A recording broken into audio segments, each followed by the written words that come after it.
All right. This week's guest on the Inside Running podcast is one of, if not the greatest Australian distance runner of all time. He's been to 4 Olympic Games and had a bit of a cult following throughout his running career. He has a World Championships bronze medal and a Commonwealth Games silver medal. He's also known as Buster and the Big Mzungo, and now the head coach of OAC Oceania. Welcome to the Inside Running podcast, Craig Mottram. Thank you, gentlemen. It's a pleasure to be here. It's been a long time coming, this one. Been hassling the guys at ON and the OAC to get me on this podcast because it's been a dream of mine to chat with you about all things running and the OAC. I don't know about that, but you're definitely one of our most requested guests. We've been going for 290 consecutive weeks. We've had a lot of people talk about you in their interviews over the years. I remember Chris Wardlaw's interview. It was good to hear his kind of input into your running career. And we had Collis and Jeff Risley and all those kind of guys along the journey Benita. So it's actually good to hear you actually talk, just not other people talking about you. Well, all good things, I hope, although I'm pretty confident there were some bad things in there as well. I'd be lying if I said I'd listened to many of your podcasts. I haven't listened to any of them, but I've got, 290, you say? Yeah, so I've got plenty to catch up on. Long-haul flights of good listening coming up. That's good, Craig. We usually start the show by going through people's PBs. So I'm going to start with the 800, 152.9. But I'm guessing you probably closed a lot of 1500s and 5Ks actually quicker than that over the years.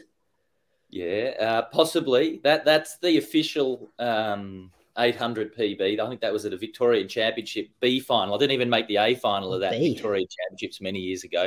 I think I did throw a tantrum prior to that and didn't actually want to run, so it wasn't my best performance. But I have split 145 in training at St Mary's in the middle of a workout. So that is my official 800 PB, but I do think I could have gone faster, potentially had the opportunity to race a good one come up. Was it just the fact that you'd always run the 15? You never looked to do like a 800 at a Diamond League or anything like that? Well, I probably wouldn't have got started in a Diamond League or a Golden League. I think they were back when I was running, but that didn't really suit the type of athlete I was. I didn't feel it was necessary to run a good 800 to be competitive in the 5K, which was my primary sort of event, I suppose. 1500 and 5K go hand in hand to a certain degree, but 800 was probably stepping down a bit too far for me, and I would have struggled with that speed to run it competitively. Yeah, the 1500, 333.9 at Zurich. Any fun stories about that one? Not really. I ran 333, 334, in that sort of ballpark for a lot of my career when I was going well. I never really attacked the hard 1500 to run fast. We did try to do one actually in Berlin after the 2005 World Championships in Helsinki. We lined one up with Daniel Komen. There's been several Daniel Komens, but this one was the 1500 guy that used to race Hisham El Garouj, Daniel Komen. So he was very good, 326 guy. But I hurt my hamstring doing that 800 in 145, funnily enough, in training at St Mary's the week before. So I couldn't warm up and didn't get to run. And he went and ran 328, I think, that day off the front. So that was an opportunity that went missing by trying to do a super session. There's a lesson for you all out there. Trying to do a super session and run too fast in training and did my hammy and couldn't race a 1500. And my PB still stands at 333. Yep. The mile, Oslo, 348.9. I think this was in the build-up to 2006 Com Games. 2005 World Championships. Come on, Brady. I knew it was one of the big races coming up. You're working on your speed. You knew you had to close hard in the last 4 laps. Yeah, yes and no. Funnily enough, I split 331 in that through the 1500. So back to my 1500 PB. It's probably not a true reflection of what of the mile, I suppose. But before the mile, I was obviously getting ready for World Champs in Helsinki, the 5K. But I actually fell over in Bushy Park where I was training before that, hurt my foot. Flew to Ireland for a few days to get treatment. Went over late the night before the mile in Oslo, off 4 or 5 days of not much running, and then went and ran 348 for the mile fresh. So there's another lesson. Going into races fresh is probably better than going in a bit overdone. And some of my best runs have come off being either injured or sick when I freshened up. Yeah, right. The 2K, which we don't usually talk about 2Ks on this show, but a pretty significant one, 450. You did this one. It's a national record. This was before the Commonwealth Games in 2006. Yeah, you got that one right. Yeah. That was at the old Olympic Park in a couple of weeks before Com Games in 06. And probably one of my better records, actually, that one. And it'd be hard. Well, it won't be hard to beat. Stewie and these boys will beat it if they wanted to run it. But it's not an event that's frequently run. So I think it may stay around or has stayed around for this long just purely because no one does it. Yeah, pretty rare to see a fast 2K happen. The 3K, 7:32, which was the national record before Stewie got it. It was, yep. That was in the World Cup in 2006 against Kenenisa Bekele. So another good race, 7:32. It was more about trying to win the race and run fast back in my time. We didn't have pacing lights or anything like that to sort of target times. We just raced the scenario. And I think we were through 4 laps in 4 minutes. With Kenenisa taking out the pace, and then it slowed for a few laps, and then I took it up with 700, 800 to go, and ran home strongly. Definitely could have run faster that day. I watched it yesterday. There was a fair bit of celebration going on with 30, 40 metres to go. I think, big scalp. Yeah, well, the next one you're going to talk about is probably the 2 mile, but I think both in the 2 mile and the 3K races, for me, in most of the races, it was more about the competition and being excited about trying to win things than run fast. It was very rare that I actually went out to time trial and try and run a fast time. So the times that I've run generally have all been in head-to-head competitions with another athlete trying to win a race. And on that, Craig, we're going to get to it later, but we'll go there now. Like that World Cup win over Bekele, like I think there was a bit of, did he say afterwards that he was sick? Like, was he complaining and stuff? Like trying to say like he wasn't at his fittest, but then he took it out in 60 seconds as well? Like, was a bit of a cop-out from him? Well, I don't know what he said afterwards. I haven't heard that, but he wasn't initially in the 3K. I think he was initially in, I don't know if there was a 5K or he was in a different event. And then I think the day before decided he wanted to run the 3K because he thought it was an easier field, and then took it out in 4 minutes. We thought that would be the case, that he'd go fast to try to get away and then just be able to roll home easily. And so I just went with it, and I was in really good nick at that point. And it just came easy. And for people like not familiar with the World Cup, because we've got a lot of new listeners who are new to the sport, and I'm not sure if it still happens, but it was one representative per like region. So you'd go and represent Oceania in that field. Does it still happen, Chris? Do you know? No, I don't think it does. Yeah. Not in the point system, because it used to be a point system, wasn't it, Craig? You know what? I actually don't know how they chose who represented who from whatever region, to be quite honest. But you're right. It was one athlete per region. So represented Oceania. You had a European athlete, African athlete, so on and so forth. So there was never massive fields. And, outside of Kenenisa, I won it in 2002 as well in Madrid. So the fields were never that strong, if I'm being honest, in terms of who actually did it. It was more of an opportunity for those that were still fighting on at the back end of a season to have another race. And there was big money, big prize money for those athletes that were, I think even last place got $3,000 or $4,000. So for those athletes that were willing to stay around and race, it was a good opportunity. And obviously this one, Kenenisa decided to have a run, and I took my opportunity to run well and compete as good as I could, and got away with the win. I remember it blowing up on the Let's Run like forums, like you beating him and stuff, like people just absolutely loving it. Like it was a huge, like, did it feel like that at the time, like a huge win for you in your career? It did. I mean, we'd had some big things on already with World Champs in 05, Com Games in 2006, early on in Melbourne. So for me, the Melbourne Commonwealth Games, as good as they were and as well as I ran in the 5K, the 1500 obviously didn't go as smoothly as we'd hoped. So that became a really big priority for me in the back half of the season, was to focus on something else, and defending the World Cup title became my single focus for that season. So coming up and running there. And I remember the day before that race, my coach at the time said to me, I think Kenenisa is going to run in the 3K. It was actually in a press conference, actually. He said, Kenenisa is going to run in the 3K. And I said, I don't really mind who runs in it. I'm going to try to beat him anyway. And that was always the attitude that I took into races, whether it was a World Cup or not, or Kenenisa or whoever. It was always trying to win the race. And then the times and all the other bits and pieces come second to that. Yep. The 2 mile, 8:03, pre-classic, the mullet, the post-race interview, the one of the most iconic kind of wins, I suppose, of your career. Celebration. Well, that one, because it was at pre, and there's a lot of Steve Prefontaine's family actually go to that meet and watch it, and I got to meet a few of them afterwards, and they just loved the fact that I enjoyed trying to win races, and when winning them, enjoyed it even more. and showed people and played up with the crowd and all of that sort of stuff. So that was really good. Good fun. But the biggest thing to come out of that's biting me on the ass significantly at the moment is the mullet and the issues that I got 4 kids, 3 boys, and I took 2 of them to the hairdresser yesterday, and all they wanted was a fucking mullet. And then I said, no, you can't get it. The school won't allow it. And they said, yeah, but Dad, you had it. And then they showed me pictures on YouTube with a mullet, and you can't defend yourself. So it's I was running well, but the haircut certainly left a bit to be desired. That was good. You were ahead of the time too. Look at all the AFL boys now. Everyone's rocking the same haircut. I think it's one of those things, Brady, that it comes around every decade, like flares, or cuts in your jeans and that sort of stuff. The hairstyles, they sort of go full circle every 10 to 15 years, and it's back in now. And then in 10 years, everyone will look back at photos of themselves and shake their head and wonder what were they thinking. Up to the 5K, 12:55 at Crystal Palace. I think, did you go under 13 maybe 7 or 8 times? That was the fastest one?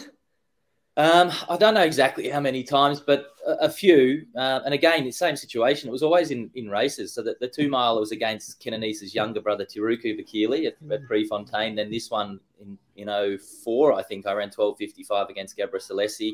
The same thing. It was a head-to-head competition with him. And that was the first time, funnily enough, I broke 13 minutes. I went from 13:03 in Ostend in Belgium to 12:55 in the next race, and racing against Gabra Salesi. And then every other time I'd run under 13 minutes was against another athlete trying to win the race. And ironically, I never won a race in under 13 minutes. So it was always the second place, I think. I finished. Every time I broke 13 minutes, I came second.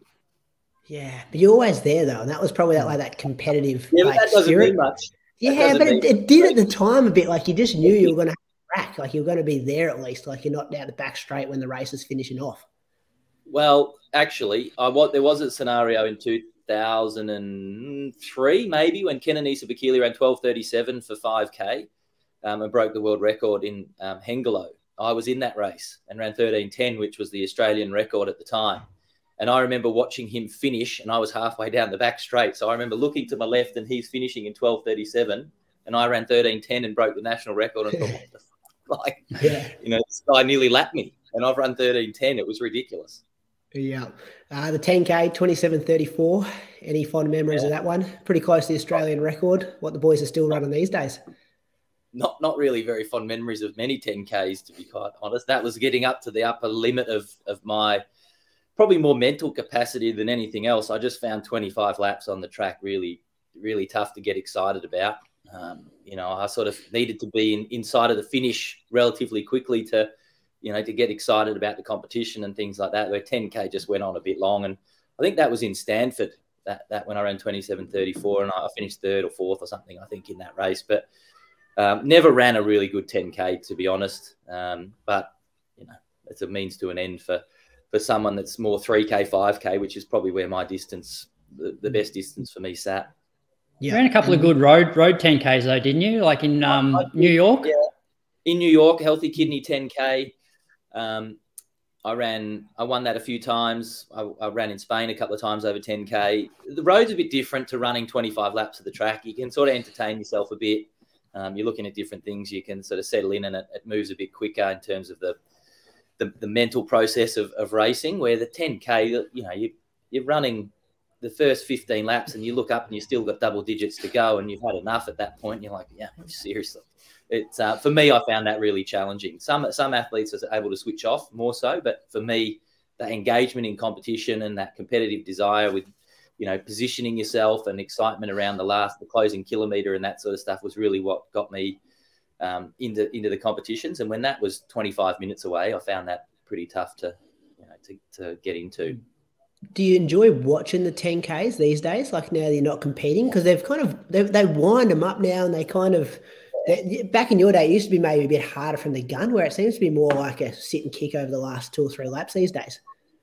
Funnily enough, we were talking about this in LA at Mount Sac a couple of weeks ago, because there were a few 10K races to be had later on after the main program had finished, and that was about 10:30 p.m. at night. We were sitting there going, who would in their right mind come and watch 2 10Ks at 10:30 p.m. at night? So do I enjoy watching them? I enjoy the strategy, and I enjoy watching the athletes because I know them and I understand the feeling and all of that sort of stuff. Do I think it's good for athletics commercially and things like that to have 10Ks on the TV? I think it's a tough question to answer in terms of what the priorities need to be and how we sort of capture the essence of what track and field is in a small package that excites people. But we threw around ideas like getting athletes to run 8K on the treadmill under the grandstand and then release them, on the track for the last 2K when the excitement happens and stuff, or get them to run out in the, around Albert Park Lake a couple of times and then bring them into the track and finish off there. So that it could run in conjunction with the rest of the program, because it's a big chunk of time to actually put, in the middle of an athletics program and to try to fit it in. So from that point of view, it's challenging.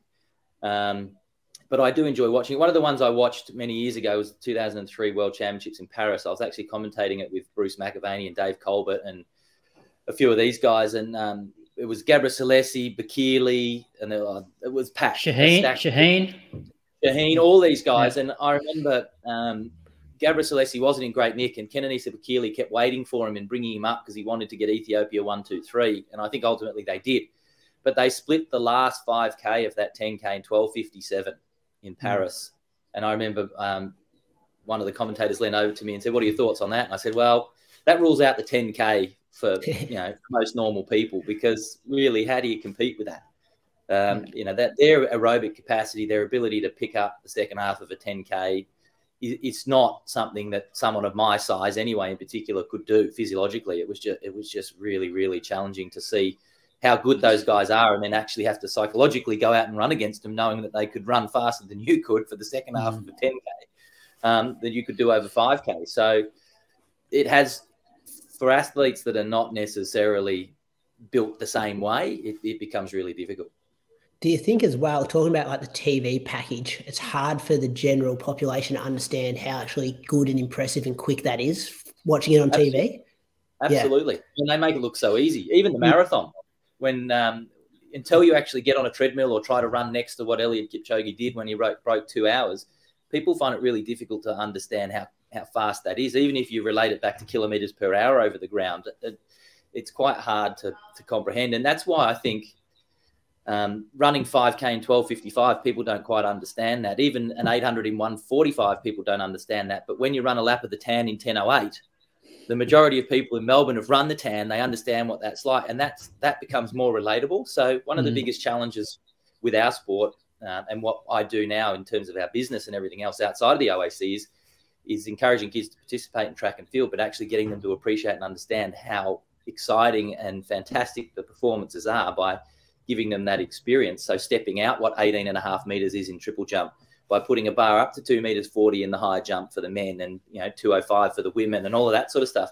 And people's eyes light up when they see it, and they go, far out, someone can jump that far or run that quickly, or all of that. And on the TV, it's hard to do that. Pole vault, 6 meters, far out. Unless you've actually gone and sat by the pole vault mat and watched someone jump 6 meters, you don't get it.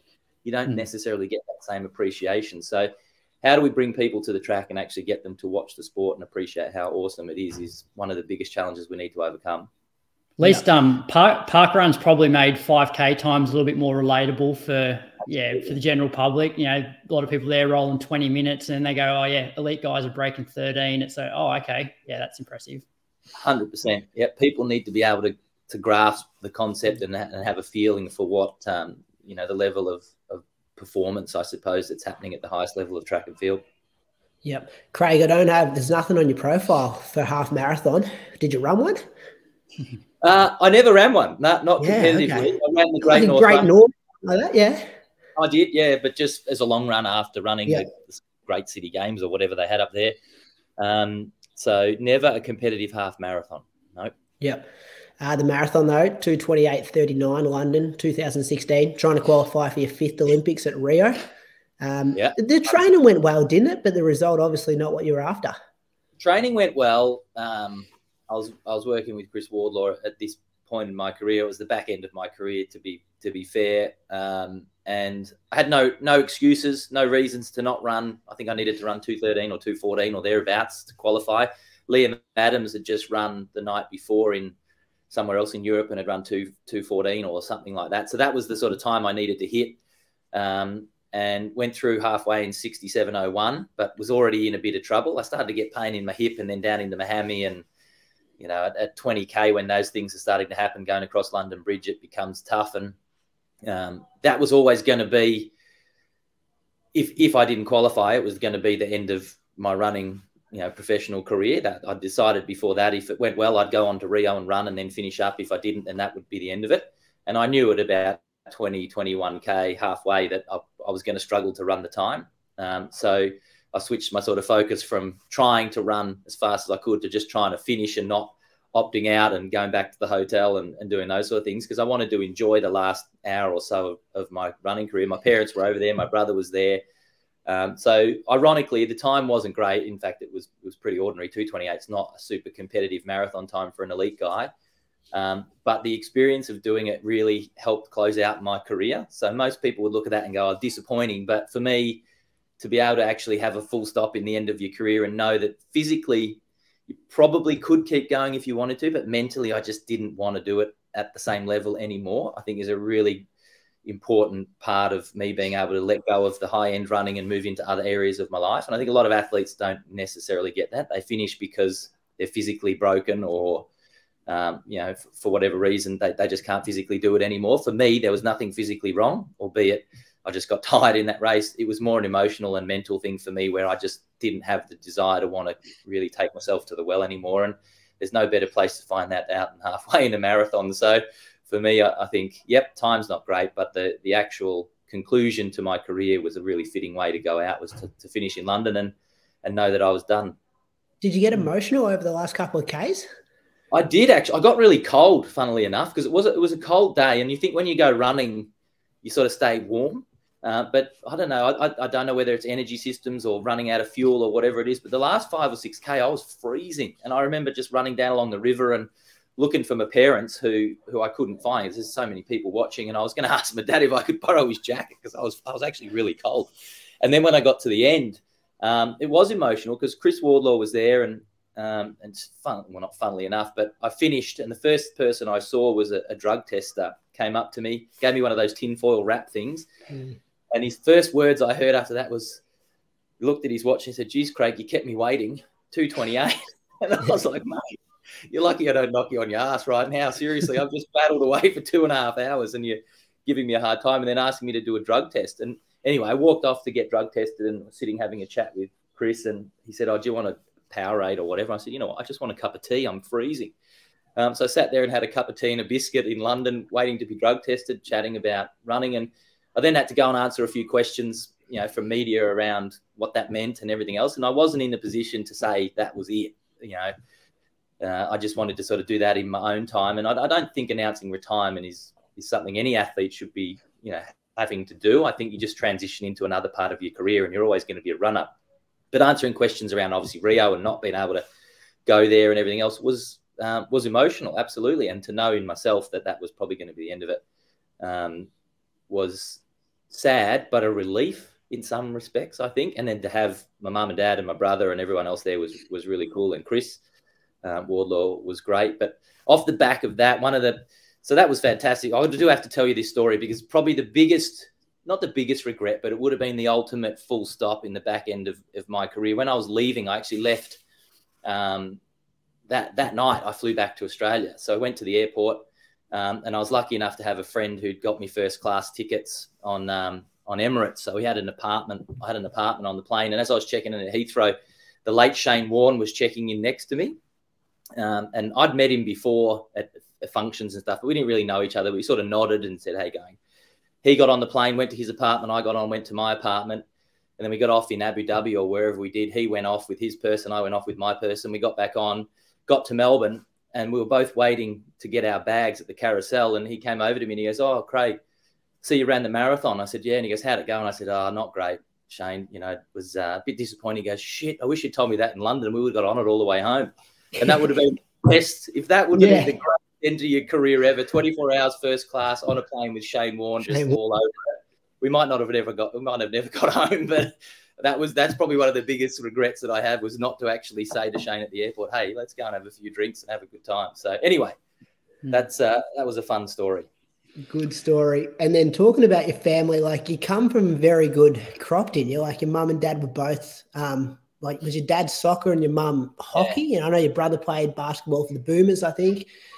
Yep. So dad was a soccer player. He played for Wimbledon many, many years ago. So born and raised in London, in a little place just outside of Putney, central London.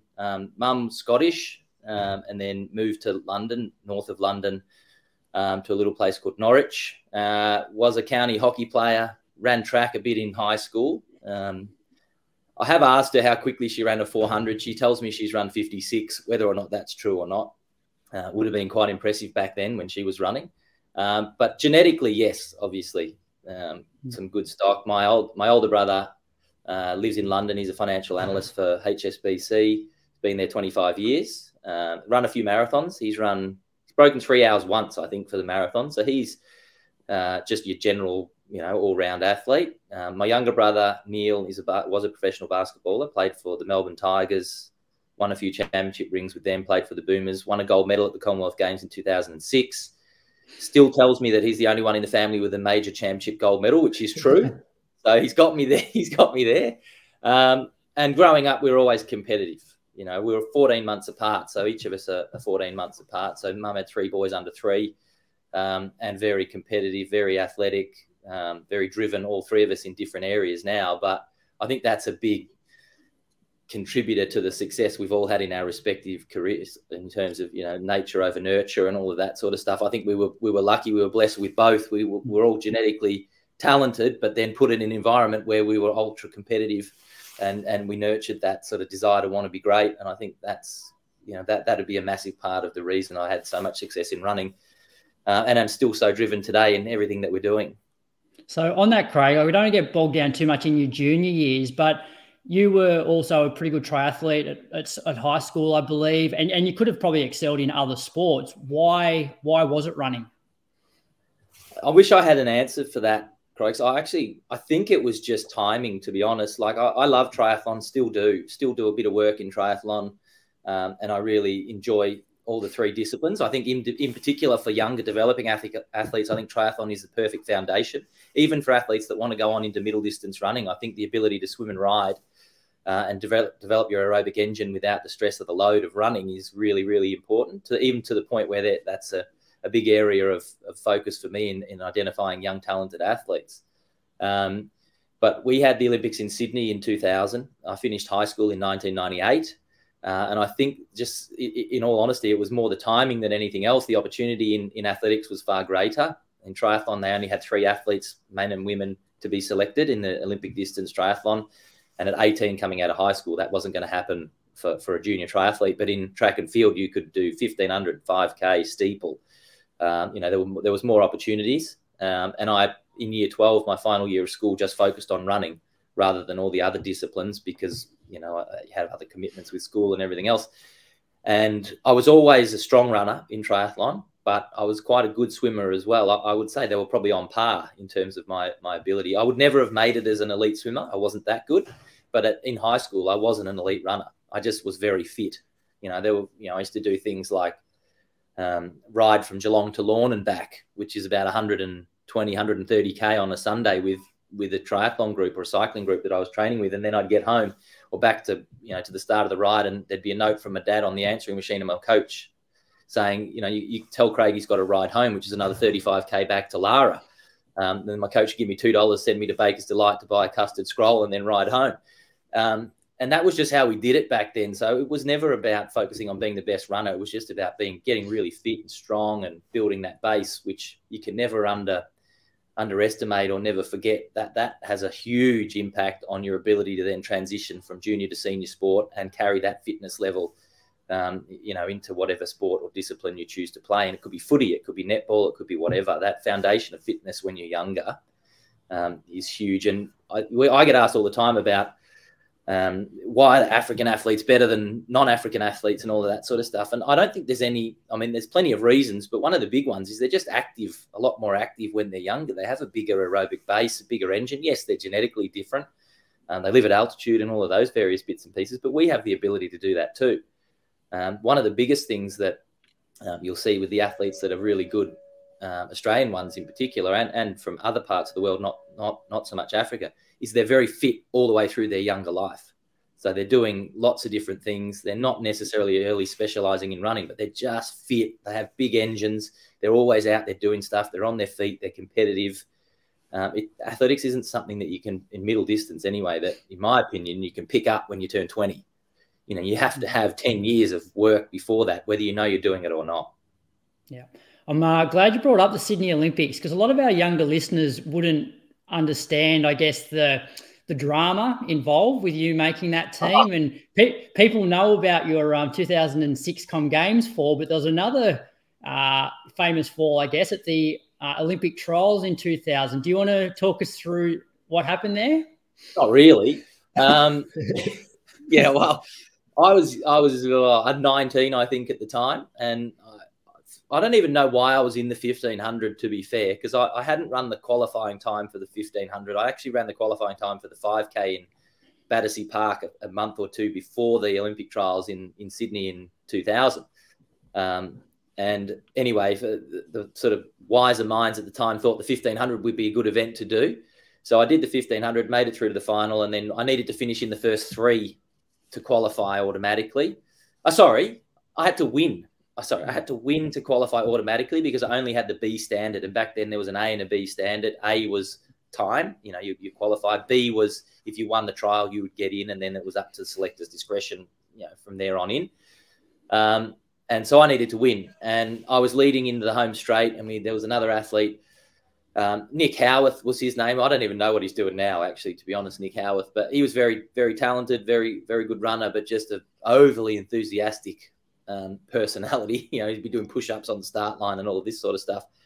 And he tried to get up on the inside of me and sort of pushed me on the hip to move me out so that he could get a run through the inside. And 50 meters to go in a 1500, you're all out. You don't have a lot of legs left. And I fell over and then got up and walked over the finish line. And, you know, young, bit of argy-bargy. Bit of hot-headedness going on, which was pretty standard for me.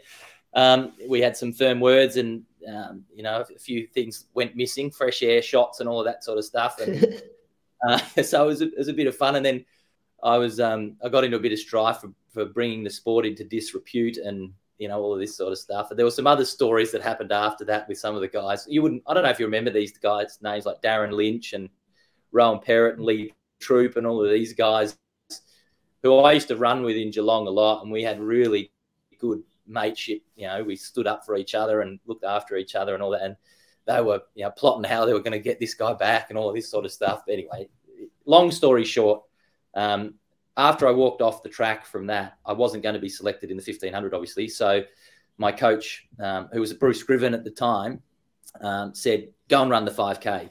Because if you've got the time for the 5K, you won't be selected if you don't run the trial. I said, Bruce, that's in 20 minutes. And he goes, yes, go and run it. So I went straight from that to the 5K, ran the 5K, finished 4th out of the A qualified athletes. I think it was Sean Crichton, Michael Power, Mizan Mahari, the late Mizan Mahari, with the 3 ahead of me. And then I finished 4th in that race. And Darren Lynch, I think, was another one who had actually qualified and didn't qualify in the 5K. So I thought that was it. Thought it was, you know, it was over for me. Wasn't going to go to Sydney Olympics, all of that sort of stuff. And then a few weeks later, got a phone call from, can't even remember who rang me. I think Bruce Scriven actually rang me, and I was on a farm in Anarchy shooting rabbits. And he said, you got to run in the Olympics in a couple of weeks. You need to come back to Geelong and get yourself ready. I said, how's that happen? He said, well, Sean Crichton's focused on the 10K and he's given up his spot in the 5K for you. So you're in the team. And that's how that happened. So had that not happened and had the timing of all that not come together, and had I not fallen over potentially and all those sort of things, maybe I wouldn't have been in running. Who knows? But it's, you know, back to your original point, why running? Fuck knows. Why would you do it? Because a side note to that was because it made like the headlines, because Nick Howarth ended up getting DQ'd. So then Yusuf Abdi was the winner of that race. And then they had a trial, correct, a rerun the week later in Adelaide. And I think it was Yusuf won, then it was maybe Nick, then you third. Yeah. Which is pretty rare to have like a rerun. Well, they put everyone on a plane the next week. So, you know, and you can imagine that. You put yourself in that position where you've just run the trial and then whoever it was made the decision, no, we'll fly you all. You got to do it again next week. So we're going to bring everyone back, and they just made up some event in Adelaide, put everyone down there, 15 blokes, and made us run again in Adelaide. And credit to Yusuf and to Nick. They ran better than I did in the retrial. I just didn't cope with that setup at all. And they got their opportunities to make the team. And luckily enough, I got there through the generosity of another athlete, Sean Crichton, who I still to this day owe a slab of beer to. It's become a bit of a joke, actually, because I promised him that at the time in 2000. And I will repay him at some point. We'll take a slab of beer to his home and we'll sit there and drink it. You know he drinks very expensive red wine, though, Craig. Could cost you a bit this favour paying it very back. clear, Brady, in my it's a slab of beer. I'm happy to get him a nice slab of beer. But I can only imagine what Sean drinks these days. It would be well out of my budget. But we'll enjoy telling stories regardless of what it is. So then the years through that, like moving from Bruce to Nick and becoming who you did become throughout 2004, 2005, 2006, like did anything significant change in training, or was it just more of a professional approach from this kind of like young kid starting the sport to becoming the massive name that you did over those years? It's a good question. Back from 2000 to 2002, was actually 98 through to 2002 when I was coached solely by Bruce. Melbourne Track Club was around, obviously, with the Olympics and Freeman and Rowan Robinson and Kyle Vanderkaart and Tim Forsyth and all these guys. There was a really big movement with that Melbourne Track Club team, and I sort of formed part of that in the early days of my career, but was coached by Bruce. But ultimately, you then end up working with the other coaches that are associated with Melbourne Track Club. And I don't think the training changed a little bit at the end of 2002 when I moved on from Bruce, but I think it was more the environment and the opportunity and the ability to train, in the UK and in America and get into races and all of those sort of things that brought me on. And I've actually been asked this before. Do I think I would have run 12:55 if I'd stayed with Bruce as my coach? And I think I said ultimately, yes, I would have run fast, under 13 minutes. I would have run maybe not the PBs. Who knows? It's impossible to know. Would I have medalled at a major championship? Maybe not. And I think so. The environment and the ability to get into races and believe you can win and compete and overcome challenges, I think the Melbourne Track Club set up and that environment and professionalism around that helped develop that element of me. Did it make me a better runner? No. I think ultimately the athlete is who they are genetically. They've got the physiology, they've got the ability, they've got the natural engine and all of that sort of stuff. The training complements it and helps build it and develop it.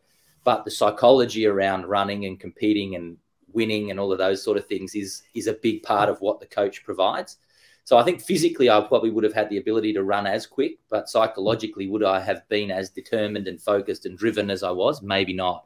And I think that's what that environment sort of helps create. And I talk about my own coaching now, and no doubt we will later on, but I was very fortunate in my career to have someone like Bruce Scriven in the early days, where he taught me why I love running, why I do various bits and pieces. And you probably heard this in the other podcast I said, but it's worth pointing out again that is really important in the development of young athletes, to understand why they do things and the passion for doing it. And then having that passion then being put in an environment where you can really take it to the next level is a really important transition as well. And that was the Melbourne Track Club setup. And then obviously the back end of my career with Chris, where you're sort of starting to wind down. You've got other interests in life. You might have children, you might have work or business or whatever, and how you balance all of that. Chris was really fundamental in that for me, in terms of being able to let go of just being a runner. So almost transitioning out of that professional environment into a more balanced lifestyle, which is really important too at the right time in your career. So I think I was really fortunate to have the three phases and the three different personalities that I got to work with. And I've taken a lot from each of them, and it's given me a really nice foundation to continue developing myself as a coach and what we do now with the OAC and with our business, Elite Wellbeing, and all of that sort of stuff. It's been hugely important. We'll get to some big results in a second. Croaks, can I just jump in? That 2002 World Cross short course, the 5th position. Like, I know everyone likes to talk about Helsinki and the Com Games and stuff, but like, is that one that you feel gets a bit lost in all of it? Well, I hadn't thought about it until you just raised it then, to be honest. Yeah, I suppose. But I mean, that short course cross country, I loved it because it was there to fit athletes like me into cross country. So, and for us, it fits nicely at the back end of our Australian season. So you might run the 5K at the Nationals or the 3K at the Nationals or whatever, and then you get to go over and run a world cross country race over 4K a week later. We're really in a really good period of time for us athletically to go and perform well. I think that was in Dublin, wasn't it? Yeah, it was. But it wasn't soft, though. Like, because there was a short and a long, it wasn't like one of them was the main event. The other one was just for some track guys. Like, it was still super competitive. They were loaded. I remember, like you'd be running 2:30 for the first K in cross country to get yourself in position. They were some of the most highly tense moments before a world cross country short course. You got 6 guys in a meter by meter box with a rope across the front. And then you knew straight away as soon as the gun went, it was on, and you'd have 200 guys stampeding towards a corner, and 12 mil spikes and all of that sort of stuff was, at the bottom of your shoes. You run into them, and I ended up having stitches a couple of times after World Cross races with running into the back of spikes. But I think World Cross generally gets lost a little bit, and on that, you mentioned Benita at the start of this in terms of athletes you've had on these podcasts. Guys like you and people that listen to this would know what winning a World Cross means. It's probably the toughest event in the world to win in middle and long distance running. And back to our original point about how to make athletics relatable, cross country is kind of one of those things that's not necessarily that relatable, but far out when you're doing it, it's really hard to be good at it. And Benita's win in 2003 or whenever it was in Belgium was probably one of the greatest runs in Australian track and field and cross country history. To go and win that is unbelievable. So yeah, the 5th at World Short Course Cross is a good result, but there's been plenty of good results that don't necessarily capture the imagination of the population, which means they don't necessarily draw the same level of interest. So I enjoyed World Cross. It served a purpose, but it's not ones that I look back at and say, am I better runs? No. You keep going, Brady, because I think we'll go through more of the career. I've got more questions about the mental side of running and stuff like that, which we'll get to.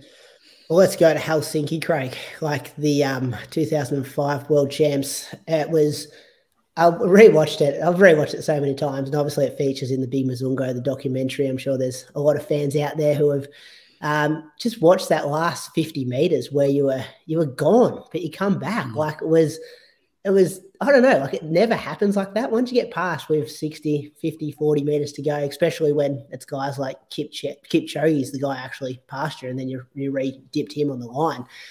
Ben Limo was first, Shireen was second. The first medal in so long on the track for 5K. I think it's probably, I got down here, I'm not sure if this is correct, but the first non-African born runner to receive a medal in the event until Jakob Ingebrigtsen got it 2022. So that was when I was still a young kid, but I remember that was the first like mainstream kind of thing, like seeing that on Channel 7 News and things like that, like actually athletics on the mainstream kind of media. And yeah, do you want to maybe just take us through what it was like? Obviously you're super fit and you're super confident, and then what happened in that last 200 meters?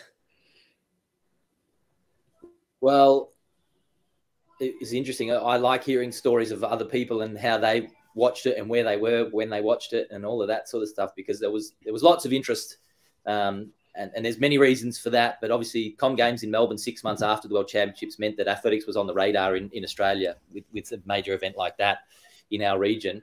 But I've even heard stories, Eloise Wellings, who I don't even know, she may have been on this podcast maybe before, but yep. She pulled over into a service station in the early hours of the morning, I think it was, and actually got them to put it on the TV, the race, because there was no YouTube or internet or live streaming or whatever of that. It was on Foxtel or whatever it was back then. And she actually pulled over and got them to put it on the TV there and watched it, which was pretty cool. So actually hearing people's stories and how much of an impact it had and how interested they were at the time, I probably didn't appreciate as a runner. For me, I was just going there to try to run a race and win. And I was in really good nick. I'd run 3:48 for the mile. I think the better run actually from that World Championships at Helsinki was my heat. Kipchoge and I went neck and neck in the heat and both jogged through in 13:12. And it was the easiest 13:12 you've ever run in your life. We were in heat 2. We probably didn't need to run that. I think heat 1 had run 13:40. But we were just just egging each other on a little bit in that final lap. And we both looked at each other, and I remember after the race, I had several people in the warm down area come up and go, far out, you would be, one of the favourites to win that. And I knew that at the time. I was in really good nick, and I thought I could win that race. But we kind of needed it to go a little bit quicker in the final to have it sort of fall where my strengths were, which is a bit of a quicker pace, and then just winding it up over the last 3 laps. But it was quite slow, the final itself. We didn't have any assistance in that race at all. I think the only other non-African person in there was Marius Bakken from Norway, who ironically I spoke to after the race, and he said, had you asked me, I would have taken it out for you, because he took it on after about halfway, I think. But we didn't know him at the time very well or anything like that. So my plan and strategy was quite simple, was to settle, relax, don't make any unnecessary runs, and then be on the shoulder of Eliud Kipchoge at the belt, and then try to take it on down the back straight, get to the front and hold on. And had it been a little bit quicker, that would have suited me more. But obviously with the slower pace, everyone in the last 500 or 600 meters can run really quickly. 53 seconds for the final lap is not out of the ordinary at that level. And so I got on the shoulder of where I needed to be at the bell. I positioned well, did everything I wanted to do, tried to move to the front down the back straight, but got held out by, I think it was Seleshi Sahini. He was holding me out and I couldn't get to the front. And I was maxed out on the back straight to try to get there, and then had to make the decision to slot in behind him rather than run wide round the turn. And then in the straight, go again. And anyone that's run, and you guys have done this yourselves, I'm sure, you get to the home straight, you're already moving as quickly as you can. You try to go faster and you tighten up. And my big tell for me is my shoulders used to come up. I'd stick my chin out and then I'd start to lean back. And I think the best thing for me that happened was Kipchoge passed me on the outside, and then I went from thinking I could try to win this to thinking, fuck, I don't know. I don't even know if I'm going to get a medal here. And I sort of took a big breath and relaxed. And then in my mind, something tweaked, and it's happened to me before in competition where I was like, no, can I swear on this? Is that all right? Yeah. Go for it. Swear on this. Fuck that. Like, I can't not get a medal in this. Like, this chance, this opportunity, they very rarely come around. And so I just fought on, and I kept going and going. And I think having that breath and taking a moment to relax, and then actually, re-going again and just digging in deep to the line, it is desperation. And it's hard to explain what that is. And to athletes that don't have it, it's really difficult to give it to them. It's kind of a natural thing. And I always had it growing up when I was playing soccer, when I was playing footy, playing school sport. Even to this day, I've been banned from cards on any OAC training camp because I crack the shits. I'm too competitive with that sort of stuff. And it's just a desire to not want to let it go. And I think in that moment, in that situation, and my parents were in the grandstand as well, and they said to me afterwards, it was like when you were in Little Aths and you used to have guys like Paul Jamieson and Chris McCarthy and all these guys, that we'd go neck and neck in Little Aths, and that competitive nature and desire and spirit to want to beat each other up in racing. You got to have that to be competitive in track and field, and it's a natural instinct. I can't tell you exactly how or why it happened, but it was just a moment where you just sort of go within yourself and you think, nah, I can't just accept that fourth place is going to be okay, and you just fight on, and got Eliud on the line just. Came third, which was great. It was a great result, really exciting to medal and all of those sort of things. But it does you do wonder, had the race gone a little bit quicker and all of those sort of things, what the result may have been. But I'm quite happy with a bronze medal there. Seleshi was fantastic. Ben Limo, who won it, that's probably the best run he's ever had, was awesome as well. And he actually came out to the Com Games in 2006 to race me there. In a totally different event again. Do you feel though like you go into the race with Kipchoge's the one to beat, and then Ben Limo blows everyone away in the last 40 meters, and then maybe Ben Limo is the one to beat at the 2006 Com Games as the world champion, and then this random small young Augustine Choki kind of is the only one that hangs with you with 3 or 4 laps to go? Like there's always just one popping up. Yeah, so hard to predict who was going to be the guy to beat when we raced, because you can't always have a good day. Like, and for me, there was only ever one of me out there doing this. So if I didn't have a good day, you'd get beaten. As simple as that. If I had a good day, then you could be competitive. But you just didn't know. There was always going to be others in the race having a good day because there were so many athletes from Africa at the time coming out. And there was Isaac Songok, who was probably the most talented runner in that race, who had run 12:48, I think, earlier that season in Oslo. And, to be quite honest, he should have been winning those races, but psychologically he just didn't engage well in the high pressure scenarios or situations like that. So we had half an eye on him as well, thinking, well, if he runs up to standard, he's going to be really hard to beat. Ben Limo was not even discussed in terms of what he's going to offer. And I think only because the race went slow, he became dangerous, but we didn't know that at the time. Like in a 13:10 race, he wouldn't have featured, maybe, we think. But what we did know was Eliud Kipchoge would have been there or thereabouts. So he was always going to be in the fight to win a medal at the bell. So the strategy for me was always to try to create something that was consistent. So if ever Bernard Lagat was in the race, get on Bernard Lagat at the bell and you'll be in a position to win if you're good enough. Or if Bekele was in the race, just follow him. Like keep it really simple in terms of the strategy. And we knew Eliud Kipchoge would be there at the bell trying to win. So if I could be on him and I was good enough, then I'd be a chance to win. And I probably wasn't in a position at that point to take it on from 4 or 5 laps out myself. I wasn't young, but it was the first time in a major championship that I was in a position to actually try to fight to win a medal. So, and the year before in the Olympics in Athens, I finished 8th. And I think, I can't remember the 7 in front of me, but they were all world-class athletes. And I think for the first time in 05, I actually honestly believed that I could beat them. In 08, it was more about following them and just seeing how long I could hang on for. In 2005, it was, well, I can beat these guys. What's the best strategy for me to do it and try to implement that?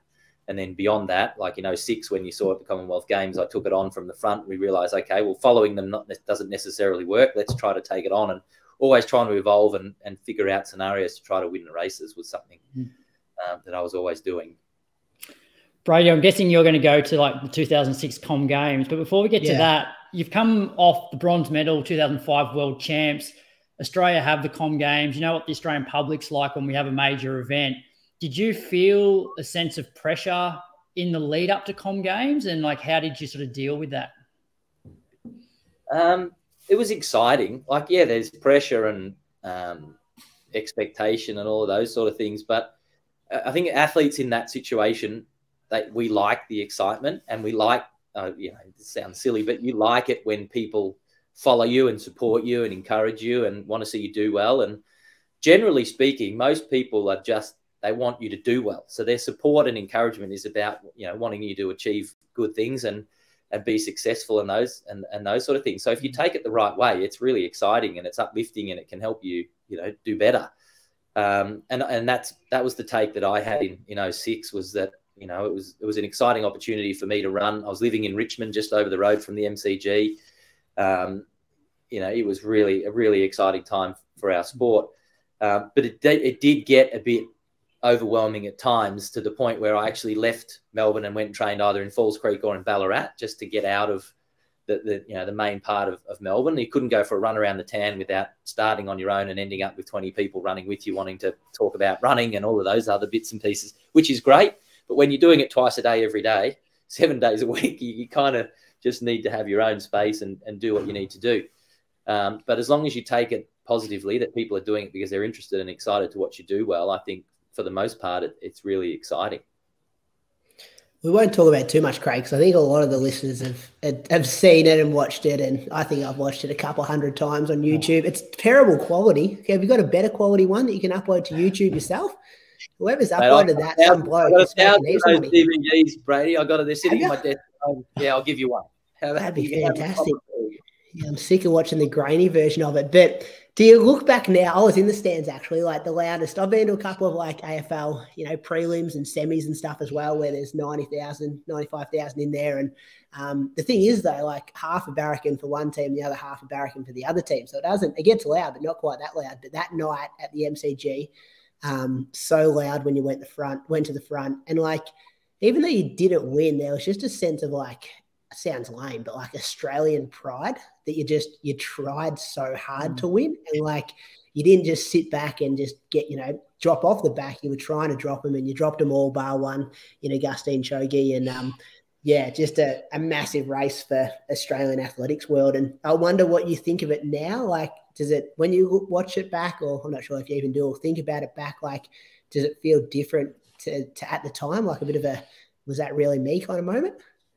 It does. Like you remember it, but I don't know much detail about the race itself because you're so focused on what you're doing and concentrating on how you're feeling and being relaxed and in the moment, and your senses are so heightened that you kind of your memory, you're not really remembering it. I don't know if that makes sense. I always say that the good races, you don't often remember that much because you're so in the moment. You're focusing on what you're doing. The bad ones, you remember every step of them because you're trying to figure out how to get out of there, or I don't want to be here, or this is crap, or whatever.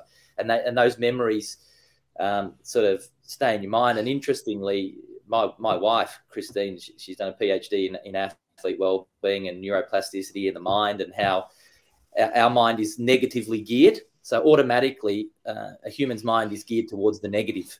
So we remember the negative. We always default back to that. And I'll ask you, it's off tangent here a little bit, but at the end of the day, when you're lying in bed and you're thinking about the day, how many of you think about what you did well versus what you didn't do well?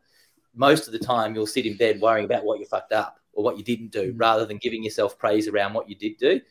Oh, geez, I trained really well today, or I did that well, or, I spoke to that person really politely, or whatever. We always think about what we didn't do well.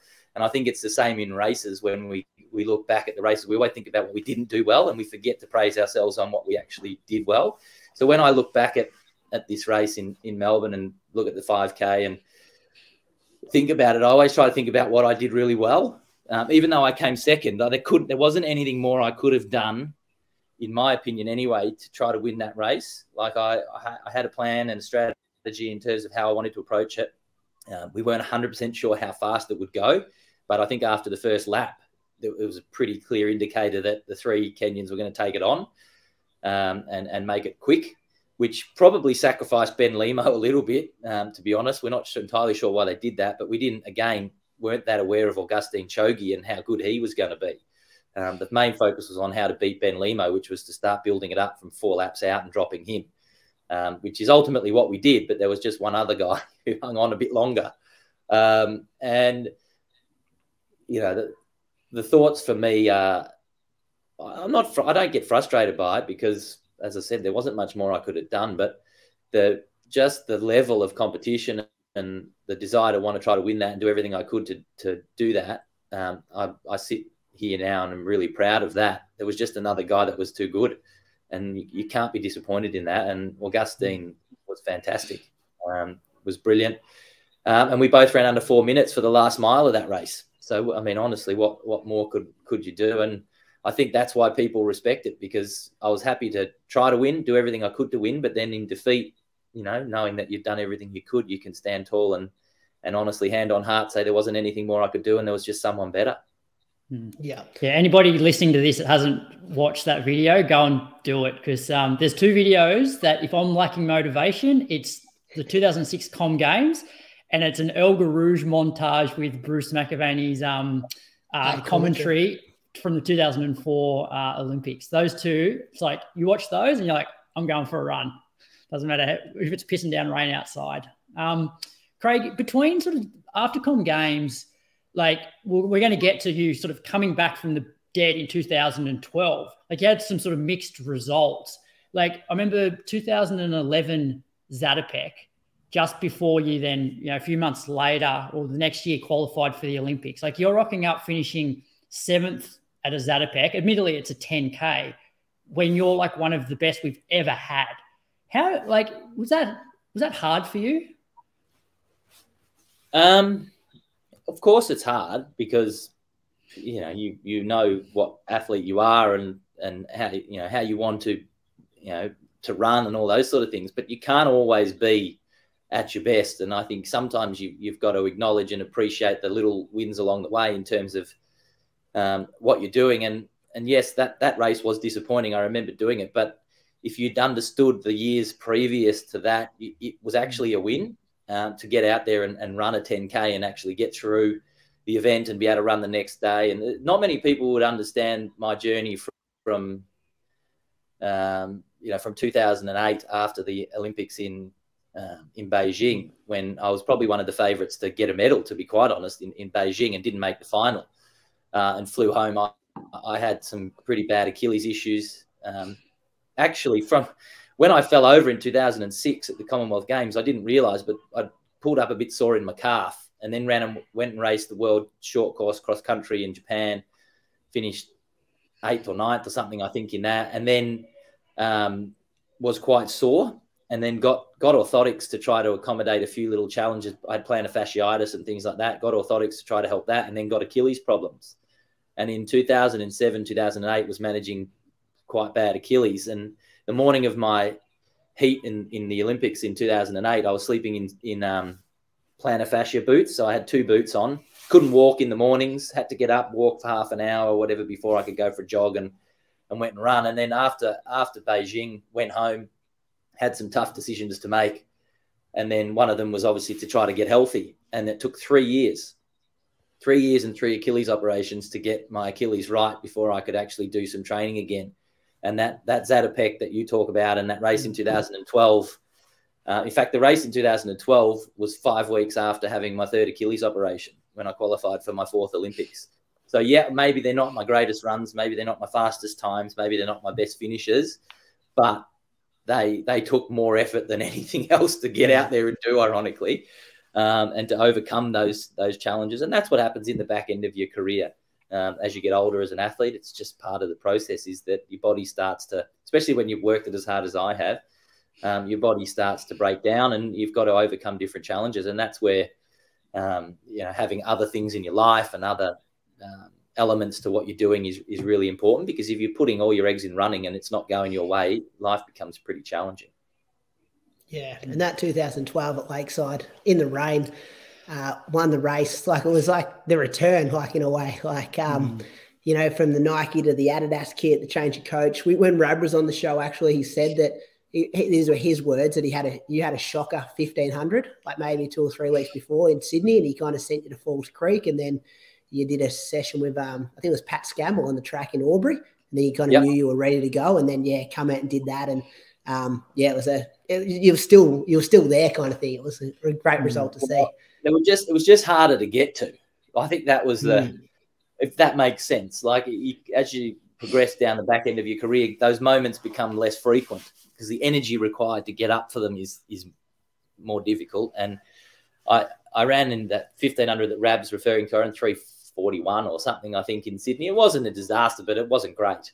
And we walked the lap of the track in the warm down area afterwards, and this was how my mind worked, and still kind of does work this way. It needs a trigger sometimes to set it off, and that was a trigger I was just furious at myself for not running well there and not delivering what I wanted to deliver, and that was a trigger for me. I said to Chris at the time, I said, I'm going back to Falls Creek, and in 2 weeks I'm going to win that 5K at the trials, and we'll go to London. And he just looked at me and went, okay, and walked off. And that was all I needed. I went back to Falls Creek. I knuckled down. I know the session you're talking about. We drove to Albury. Pat Scammell had the key to get us on the track. We came on the track. Lee Troop was there. We did quarters. And I can't remember. I think I ran like 13, 18 or something for quarters. And I said to Troopy at the time, don't fucking tell anyone about this, but I'm on. We'll be good. And then went to Lakeside. And I knew I was going to go head-to-head against Collis in that race. And this amazes me sometimes, this sort of stuff, but I knew exactly what they were going to do because I knew his coach. I'd worked with him before. It wasn't rocket science. I knew that there would be pace for 6 laps and Collis was going to try to break me. Fuck, genius, right? Mm-hmm. And that was exactly what happened. And I was like kind of laughing to myself going, how obvious can you be? And follow, 250 to go. See you later. Basically, Melbourne Track Club towed me through to an automatic qualifier at my 4th Olympics. So thank you very much. Yeah, and you could.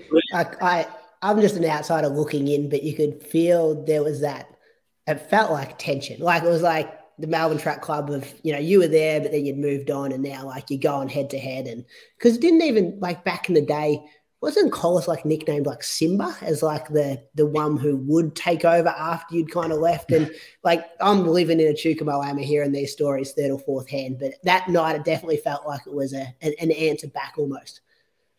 Well, I don't know. See, it depends what motivates you. And sometimes that external motivation is what you need to get up and going. But ultimately, you've got to be driven internally in terms of what you desperately want to do. And I wanted to qualify for my 4th Olympics, and I put in a lot of work, and I knew what I needed to do and all of those sort of things. And all that other noise is simply that. It's noise. Yeah, it can become very consuming.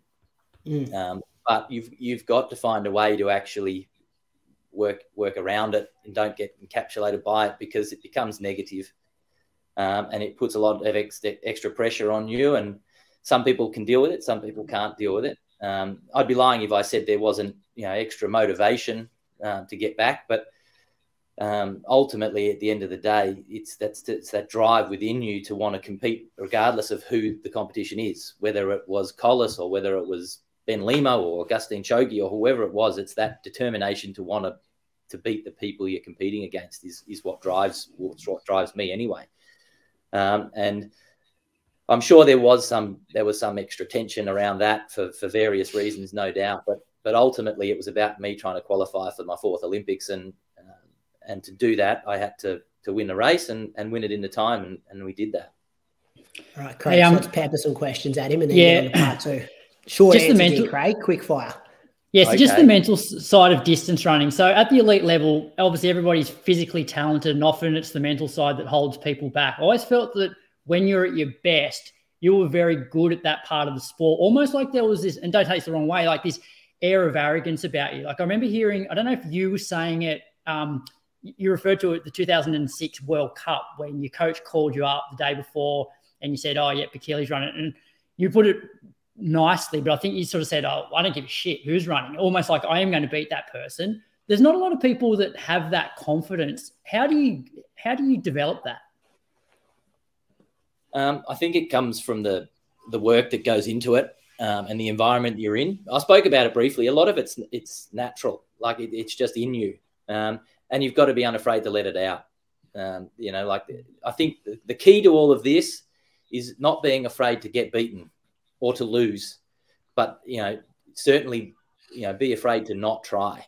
Like if you're not trying, that's, in my opinion, that's a cop out. That in many respects is worse than being beaten, because a lot of people default back to that because they know that if they haven't tried and they've got beaten, they've got an excuse. I used to always put myself in a position where I didn't have an excuse, and I was quite happy to get beaten. Like Melbourne, if someone was better, then good on you. I'm happy to shake your hand and say, well done. But what I couldn't deal with, like that 1500 in Sydney 2 weeks before the 2012 Olympic trials, was not give my best. That really annoyed me. And if I ever did that's when I got really upset. I was never upset beaten by someone better or on a day that I gave my best. When I ran 12:55, Gabriel Celesi beat me. I know these are short fire questions, sorry, but when he beat me, I gave my best, so I can be happy with that, right? Like, yeah. But the days you don't give you the best are the days that haunt you the most. You mentioned one of your regrets in the sport was not getting on the piss with Warney on the way home. Any other regrets in terms of like things that you would have liked to have changed with either races or mistakes you made in training? Anything that stands out? Not really. I'm pretty happy with the career I had. I think, no, to be quite honest, I gave it everything, did everything I could, and very happy with what I achieved. Craig, my one's around, like, what do you think about some of these guys you used to race and training with who have shown, like, longevity in the sport? Like, we've seen Kipchoge dominate the world marathons, seen Bekele still rocks up at a couple of marathons. Augustine Chogi, he started Boston. I think he was a DNF in the end. Mo Farah, your old training partner, who then went on to dominate with the gold medals. Like, when you sit back and you were kind of out of the sport where they're still kicking around, what's their secret? What do you reckon? I have no idea. They may not have anything else to do in life. I'm not sure. But I probably started a little bit earlier than they did. I sort of started in 99, 2000, where Mo didn't get on the scene until 04, 05, 06. He was still just getting into it, and then he was great. Kipchoge's probably the one. He's the most impressive one. Bekele, yes, has had some longevity, but Kipchoge ran in 01, 02, 03, medalled in those major championships, and he's still going. So for him, mate, you'd have to ask him what the secret is. I have no idea, but whatever it is, it's impressive. That's pretty good. My other question is about how do you think you'd go if you were an athlete in this day and age with like the social media world and the Strava and the interaction? Like, you were always great at doing the interviews, but do you think there's a responsibility for athletes now to put X amount of content on Instagram? And we talked about the OAC guys over in America with their podcast and YouTube channel. And how do you think you'd fit into that scene now? Would you embrace it, or like just throw your phone in the river? I would probably throw my phone in the river.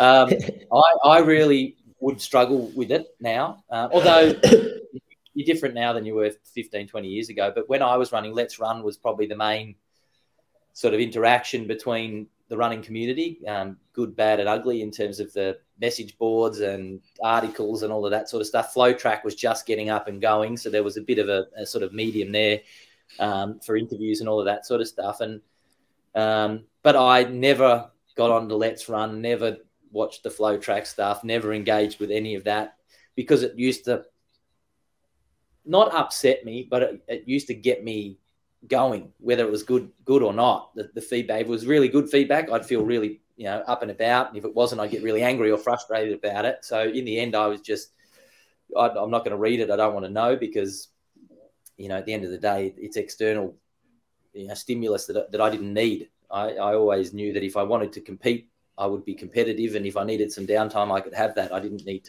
to follow all this other stuff. But in terms of what this generation of athlete needs to do, I think there is an obligation for them to engage in the social interaction of social media and things like that. More so because of the professional nature of sport now, contracts they have. It's obviously ingrained in those contracts in terms of that engagement, interaction, posts, and all of those other bits and pieces. Do I think it's good for them? No. I don't think it helps them run any better. I certainly don't think it helps their state of mind. I think there's a lot of challenges, and this is a broader conversation outside of track and field as well, in regards to all the content and social media and all of those various bits and pieces. We see it every day in the school stuff that we do.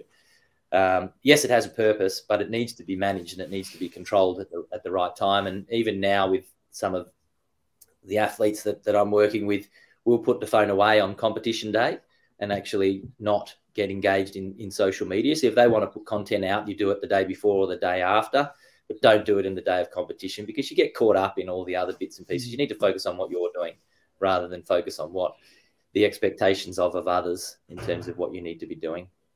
Yep. One more each, Croaks, then we're going to OAC. Okay. All right, let's go. What are your thoughts on the current state of like athletics and, every couple of weeks, somebody being popped for drugs? Like, thoughts on that? Track and field, road racing, which is... These are not quick fire questions, yeah. Some consideration in regards to the responses. I think that there are athletes that are getting caught for doing the wrong thing, and that's inevitable, unfortunately, in all professional sport, not just in track and field. I don't like it. But if you want to, again, be the glass half full person and say, well, then the testing is doing its job, fantastic. But look, to be honest, I don't give it a lot of thought. I used to have to answer these questions all the time when I was running about athletes that may or may not have been getting assistance elsewhere. It was something that didn't factor into my mind, because I had to run against them, whether they were doing it or whether they weren't doing it. It didn't really matter to me. I still had to race against them. So same approach now with coaching. We do what we do. We know what we're doing. We believe in back in the process that we're going through, and we'll go out, and if we can deliver our best result, we can't control what these other athletes are going to do, whether they're doing the right or the wrong thing. We need to focus on what we're doing. Do you think the drugs, though, were just as bad back when you were competing? Because I remember there was a period there of diamond leagues where you know, just be a period where if you're breaking 13 minutes, like there weren't that many people breaking 13. And then I remember 1 or 2 diamond leagues, there were like multiple people running sub 12:50. And so you're going, what's going on here? And you don't see that as much anymore. Like you see a few people running sub 12:50, but there's, multiple amounts in one race or a few races back then.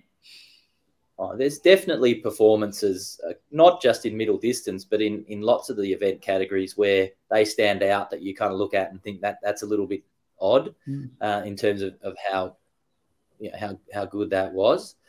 But yeah, as I said, you try not to think about it too much. I mean, I think the progression in the sport now is in the depth of good performances. It's not necessarily in the actual pinnacle performance. So, like Bakili's 12:37 has now been surpassed with a 12:35, but they're very rare. Hicham El Garouge and Bernard Lagat's 3:26. The guys are actually not running that fast anymore. So they're not running any faster now than they were when I was running. In fact, we were running faster back then, but there's just more people doing it more consistently across the board throughout the entire season anywhere.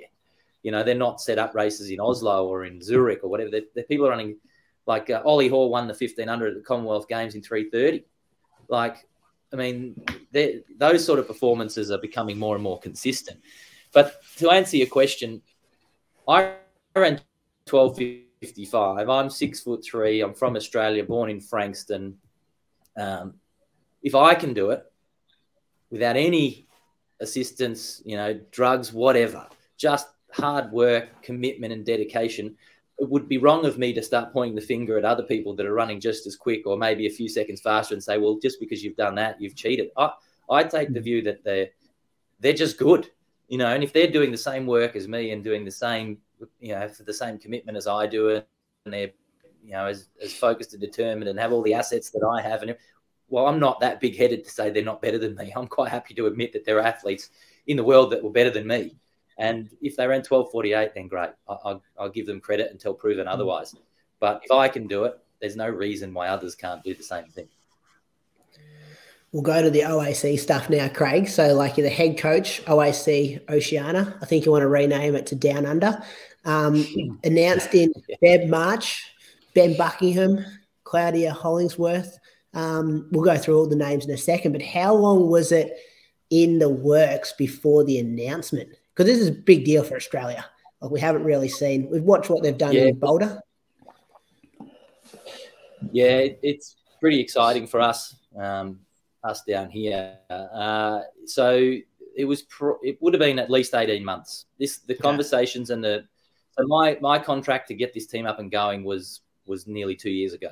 So it's been something that's been in the pipeline for a long time. We got postponed a little bit due to the setback in the Tokyo Olympics 2020 to 2021.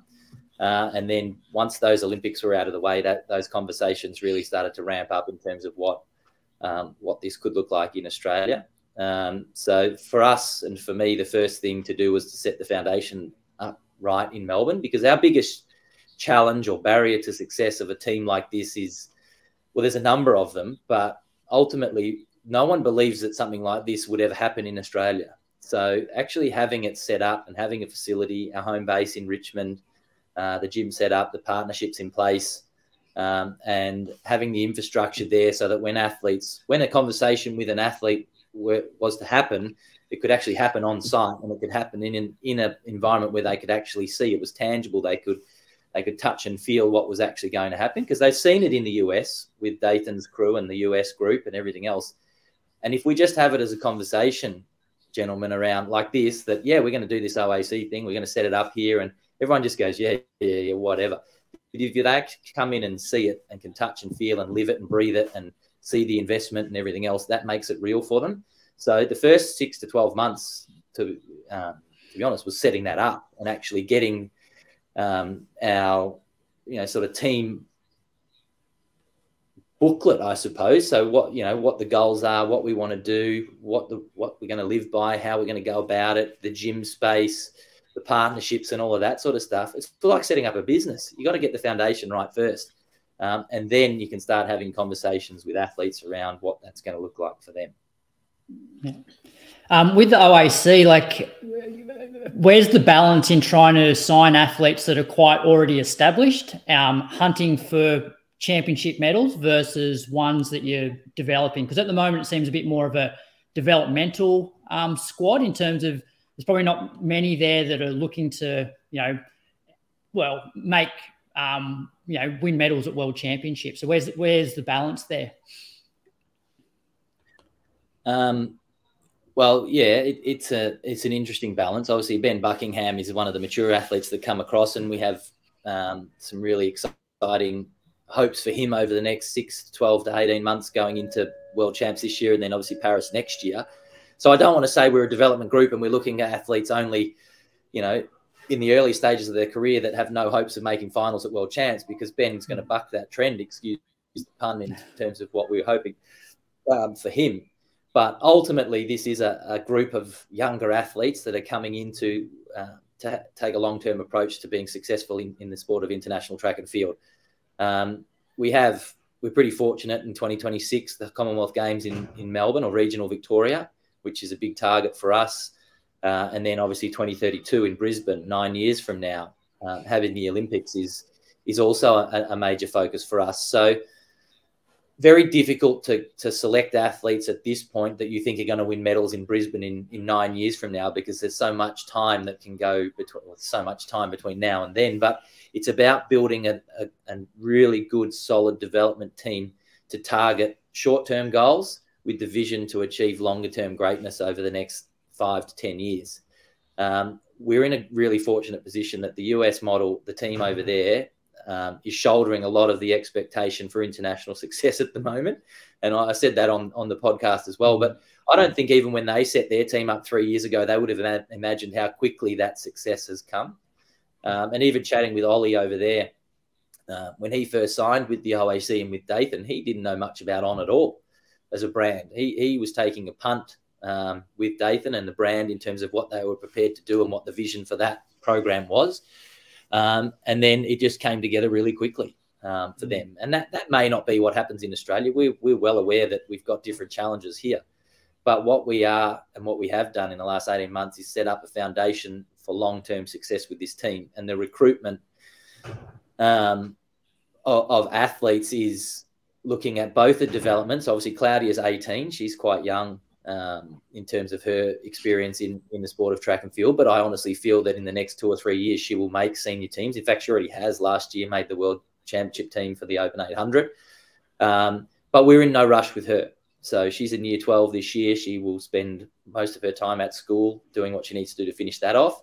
And then beyond that, 2024 and moving forward, we'll develop her slowly and maturely into the international athlete, into the superstar I think she will become. We don't want to rush that. But we're also looking at that college system as well in terms of what athletes are in there. We've got a huge pipeline of talent in the college system at the moment, in middle distance in particular. We're having lots of conversations. In fact, I had one just prior to jumping on this with you guys, with a young female over there who's exiting this year. And we've got 3 boys that we're talking to at the moment that are all exiting in July, August this year, which we hope to come back to Melbourne to be part of this team. And again, for them, it's understanding that now there is an option for them to come home. And up until this year, that hasn't been there, unless they were, going to come home and take a punt that they could get this done on their own, which is very rare in Australia. Australia has never been an option for them. So trying to cross that barrier and actually have that chat and get them to understand and believe that it can be done from here is part of this process. And we're under no illusions that that's going to take some time. And building this team is going to take a year or two to get it up to a really good point where we can be competitive internationally, but we're well on the way. Is OOC Oceania open to signing international athletes? Because one, I guess, advantage that the US group have is they've got all of those college athletes coming from all different countries, and they're picking, I guess, the best college athletes who, if you're winning, NCAA championships, you're pretty much world class these days. So they're picking, Spanish people, the NCAA. Would you potentially look at bringing top US athletes down here to train to be part of your squad? Yes, we would. Ironically, the OAC US team was built on 2 Oceania athletes, or 3. So you had Ollie Hoare, Beamish, or Klecker, obviously, is US. But I had this joke with Dathan all the time: just give me my fucking athletes back, and we'd all be. It's like, no, mate. So, look, yes, it's short. We're open to obviously looking at athletes from all over the world. The OAC ecosystem, if you want to call it that, is truly global. We've got the US team. There's a team in Europe now, and then we've got the team down here in Oceania. And all 3 teams, albeit don't follow the same training model because we've all got different coaches in terms of who's guiding each of those respective teams. But we all speak, the 3 coaches, we speak monthly. We talk about programs. My guys are over in the US at the moment working with Dathan and Ollie and Sage and the crew over there, learning, upskilling, developing, and experiencing that. And then they're going to head over into Europe and up into St. Moritz and work with Thomas, who's the coach of the European team over there. And then hopefully this summer we'll have some of the US-based athletes, more specifically some of the Australian guys, hopefully coming back to train in Melbourne and be a part of our summer over here. So once it all gets up and going, it's going to be this really cool cycle of opportunity for athletes to travel internationally to the various different locations of the OAC and work in with what they need to do at particular times of the year to be competitive. Cool. Craig, when we had Ollie on the show, I made comment about like the culture that they seem to have developed. And like, obviously you get to start fresh, but you can still, I'm sure, talk to Dathan and work with him. But like, you get this sense that they would all take a bullet for Dathan. Like they seem to just adore and love him, trust in it. And obviously when they see the results, it helps. But when you start fresh, do you feel a bit of pressure? And I guess like how important is it to build that culture from day one with your crew? It's really important, and there's no answer to how you do that. Like it's a question that gets asked all the time.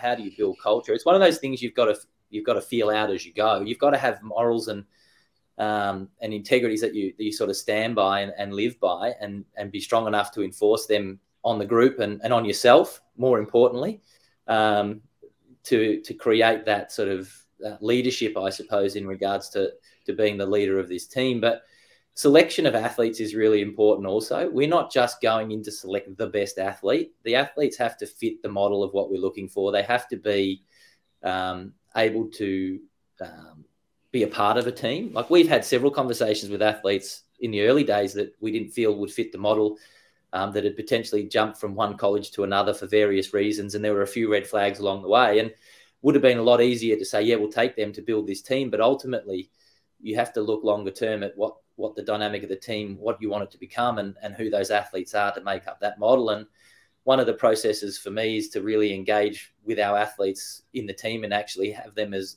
leaders of this group. And the OAC Down Under team, or Oceania team, the 5 athletes that we've got, the 4 athletes that we've got at the moment are the foundation members of this team. They're the ones that are going to set the culture for this group moving forward. And whether we've got lucky or whether we did a really good job in actually bringing these guys on is hard to know, but they are truly a family in terms of the way they get on, the support they have for each other. When Tess and Claudia ran the Oceania Championships last year to earn points to try to qualify for the World Championships in Oregon, Tess really needed to win the 800. This is one of the hardest things I've ever had to do in coaching, actually. Was that Tess really needed to win the 800. Claudia really wanted to win the 800, but didn't need to win because Tess needed more points. Claudia already had enough points to get in. So how do you tell 2 highly competitive young females to go and race, but Tess, we really need you to win, but Claudia, so don't beat her, sort of thing. And anyway, so we let them go out there and have that race, gave them both their instructions in terms of how I thought they should best run it, but giving them both the best chance to win and letting them compete. And ultimately, Tess ended up winning. And the happiest person on the track that moment was actually Claudia, because she got to have one of her IEC teammates join her in the World Championship team. Not because of any other reason than she was just proud that Tess was able to beat her fair and square in a head-to-head battle. And I think when you can build that dynamic and that group, that if it's not your day, but it's your teammates' day and you can be really, really happy for them, I think that's really important. That was something that was lacking in my time in sport, there was too much negativity towards other people's success.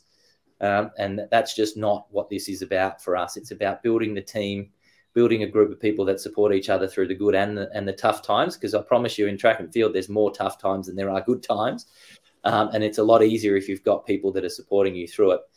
And that's a big part of building this team. Now that you're a coach, how would you describe your coaching philosophy? It's a shit question. People ask me this all the time. And that is... Come on, Croaks. You explained what that question means. All right. I'll rephrase it. So as a coach now, have you, and you had what, 3 main coaches at your time as an athlete? Have you taken bits and pieces from each of those and meshed them together, or have you gone and basically done sort of restudied in a way and gone completely left of that? Is that a better question? Sort of. Still a shit question if you ask me.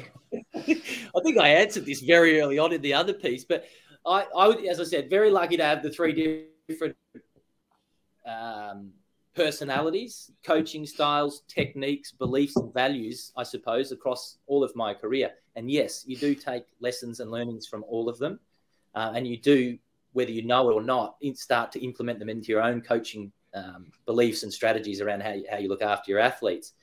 But ultimately, you've got to take your own experience and your own beliefs and your own knowledge and studies and research and start to put it into a model that you're going to use going forward. And I think coaching these days is a bit different to what it was. There's so much information around what type of training you can do, altitude, periodization, all of that sort of stuff. There's almost an overload of information. But one of the biggest things for me is understanding the athlete that you're coaching.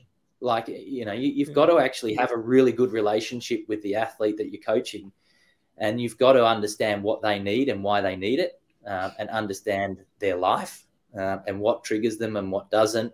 This generation of athlete is very different to my generation and even the generation before my time. They're not just going to do what you tell them. They want to know why. They want to understand why. They want to know what the future looks like. They want to discuss what training is going to be. And so you've got to be prepared to have all those conversations and actually be a little bit ahead of where their psychology or where their minds are at. So it's the training itself is not rocket science in terms of what you've got to give them on a weekly basis or on a fortnightly basis, depending on how you structure that. But the delivery of the training and the environment you create is so important. And that's where you'll see it in America now and now in Oceania with the OAC team. This team model is becoming more and more prominent because of that environment and this need for athletes to be in a social setting and have that sort of team support around them. The actual training, I can go onto the internet now and Google Dathan's training and just chuck that into Training Peaks and give it to the athletes and they can go and do it. But it doesn't mean they're going to run well.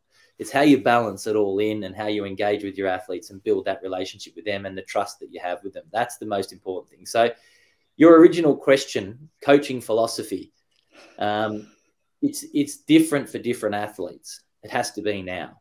But the most important thing is the relationship that you have with your athletes and the communication that you have and building that trust between coach and athlete so that you can openly discuss the demands of what this sport is. So they're all in the same house, Craig? Is that what you said? Like they live together in that whole team kind of vibe? No, not in Melbourne, no. So they've all got their own houses in Melbourne. We're looking at the moment in terms of what that looks like for athletes coming back from college and international athletes coming in as to where we'd house them. Because one of the big barriers for us in Melbourne is bloody expensive. Yeah. Cost of living here is really high. And in reality, the contracts that track and field athletes get, it makes it really hard to actually have that contract and then expect to pay rent or buy a house or do whatever. So one of the things we're looking at is how we manage and overcome all of that. But at the moment, all of the athletes are living individually in their own houses in Melbourne. They're all staying together in Boulder at the moment. They're on a training camp, so they're all in together. But interestingly, in the US, the US team all live independent as well. But they all come together and train in the one gymnasium and one headquarters where they go out and do their respective sessions from there. Yeah. I think I'm done, Croaks. We're peppered in with so many questions. You got anything to finish off? I've got a couple more. Hopefully they're not shit questions. You've only got about 5 minutes.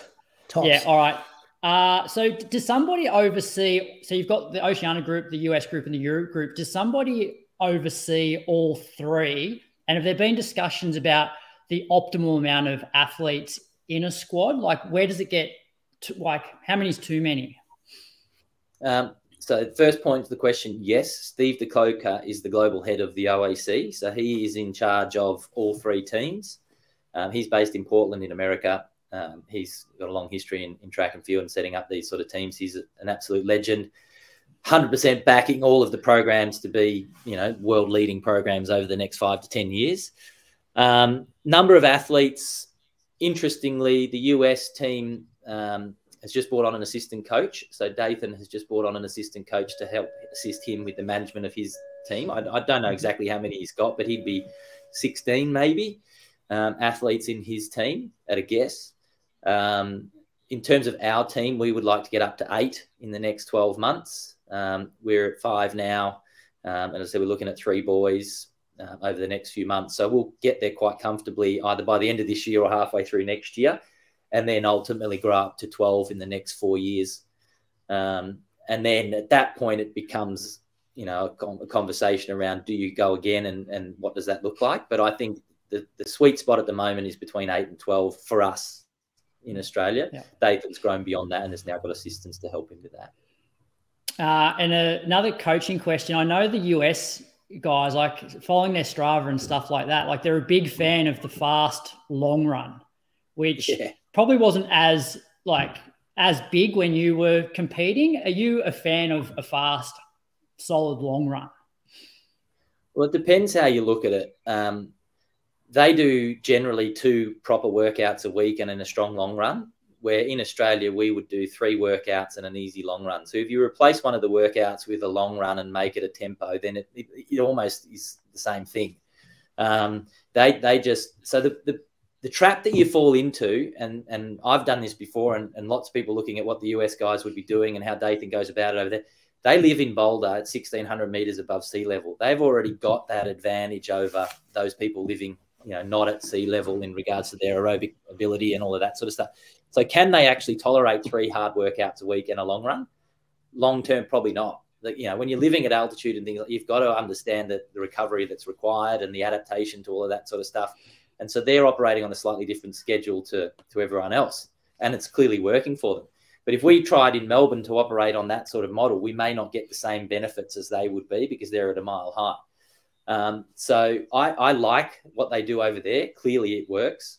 But that's a generalization. Someone like a Sage versus someone like an Ollie or a Yared, or they all do different stuff. Like Dathan is phenomenal at managing his athletes individually in regards to what they need. In fact, it was unbelievable experience for me to go over there and actually see what he's doing on a daily basis to oversee. Like he'll have his male athletes start at one time and his females at another, and the milers do this and the younger and the shorter ones do that. And then he's got Helen doing marathon stuff. So it's a full-time gig once you're getting up to that size and that scale and that personal nature in terms of what's required for each of those athletes. Yeah. And last question, which I should have asked you this during your own running, how much running are you doing now?